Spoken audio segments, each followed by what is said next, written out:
حامد خان صاحب تو یہ پوزیشن ہے جی، واٹس اے بگ ڈیل؟ دیکھیے بات یہ ہے کہ ایک بات کو خام خواہ الجھایا جاتا ہے سیاسی مقاصد کے لیے یا کسی کو وکٹمائز کرنے کے لیے. یہ تو پاکستان کی 75 سالہ تاریخ میں یہی کچھ ہو رہا ہے.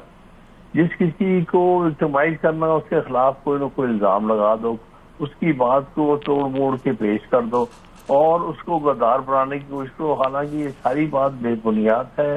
کس کو نہیں پتا کہ عمران خان، پاکستان تحریک انصاف اور اس کے جتنے اور بھی لیڈر اور کارکن ہیں وہ سب محب وطن لوگ ہیں.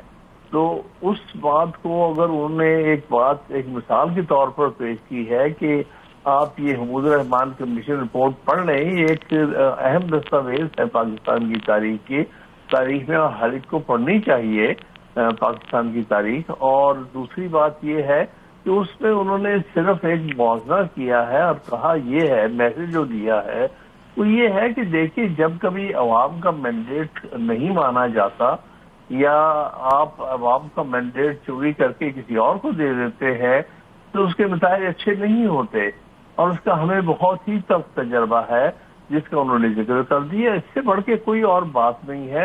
بات کو الجھایا جا رہا ہے، صرف مقصد عمران خان صاحب کو وکٹمائز کرنا ہے.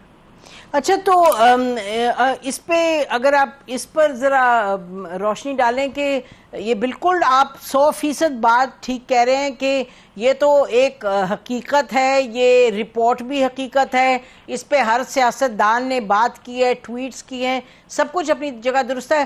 ہمیں لگتا یہ ہے کہ چونکہ آخر میں اس ویڈیو میں جو اگر اس کو دیکھیں تو سمجھ یہی آتی ہے کہ کیونکہ جنرل عاصم منیر کی تصویر ہے ایک طرف اور عمران خان صاحب کی، اور کہا جا رہا ہے کہ اچھا بتائیں غدار کون ہے، تو اس وجہ سے یہ جو تمام انکوائری شروع ہوئی ہے. تو آپ اس پر کیا کہیں گے حامد خان صاحب، جبکہ ابھی بھی عارف علوی صاحب کہہ رہے تھے کہ سٹیک ہولڈر سے ہی بات کریں گے؟ سٹیک ہولڈرز میں تو جنرل عاصم منیر ہی آتے ہیں. دیکھیے میں نے تو ایسے ویڈیو نہیں دیکھی ہے، صرف سنی ہے. دیکھ لیں سر، دیکھ لیں، ضرور دیکھیں. گزارش یہ ہے کہ جو بھی ویڈیو ہے یہ لوگ اپنی طرف سے بھی بہت ساری چیزیں تصویریں لگا دیتے ہیں، لیکن اس کو کوئی ضرورت سے زیادہ اس بات کو بڑھانے کی ضرورت نہیں ہے. اگر تصویریں لگ بھی گئی ہیں تو کوئی قیامت نہیں آ گئی. بات جو کہی گئی ہے اور جس کا ذکر ہو رہا ہے وہ بات تو پاکستان کے تاریخ کے حوالے سے ایک بات ہے جس کو سب لوگوں کو علم ہے. اس میں طرح طرح کے مطلب لیے جا رہے ہیں اور اس سے خاص طور پر کسی کو غدار کہنے کی جو کوشش کرنی ہے وہ بڑی ہی افسوسناک. اچھا یہ بتائیے گا کہ دوسری طرف اگر آپ عمران خان صاحب کے کیسز کا معاملہ دیکھیں اور جو آپ لوگ فارم 45 ورسز فارم 47 پہ ٹرائیبیونلز میں جا رہے ہیں، جو پنجاب میں ہوا ہے بڑا وہ دلچسپ ہے. لاہور ہائی کورٹ نے کہا کہ جو آرڈیننس جاری کیا ہے کہ ریٹائرڈ ججز آ سکتے ہیں وہ درست نہیں ہے، جس پہ ای سی پی نے کہا ہے جو لاہور ہائی کورٹ کہہ رہا ہے وہ درست نہیں ہے، وہ ان کے جو سٹرائک ڈاؤن کرنے آرڈیننس کو وہ مانے نہیں رکھتا. تو بحیثیت ایک لائر کے اور پی ٹی آئی کے لیڈر کے، سینیٹر کے، اب آپ لوگ کیا کریں گے؟ کوئی آپ کی حکمت عملی اس پہ ہے یا you will let it be now?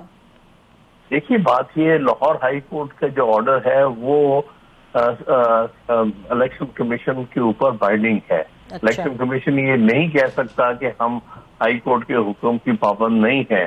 اور اگر ہائی کورٹ یہ کہتا ہے کہ یہ 6 ججز جو ہیں جن کو چیف جسٹس نے نامزد کیا ہے ٹرائبیونل کے طور پر، اور ہائی کورٹ کے جج صاحب نے یہ اپنا آرڈر پاس کیا ہے کہ ان کو ٹرائبیونل کے طور پہ نوٹیفائی کیا جائے اور کیسز ان کو دیے جائیں.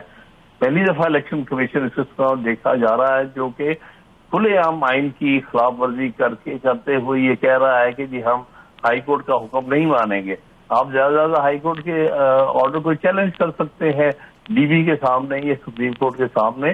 یہ کہنا کہ ہائی کورٹ یا سپریم کورٹ کے آرڈر کو ہم نہیں مانیں گے یہ تو کھلا غداری ہے اور آئین کی خلاف ورزی اور آرٹیکل 6 کی جو ہے خلاف ورزی ہے. اس پہ جی تو پی ٹی آئی کی کوئی رسپانس ہوگی یا لاہور ہائی کورٹ کا آپ خود ہی انتظار کریں گے؟ نہیں دیکھیں بالکل جو قانونی جو بھی چارہ جوئی ہے وہ کریں گے. ہم یہ بات نہیں کبھی اجازت دیں گے کہ آپ ہائی کورٹس کو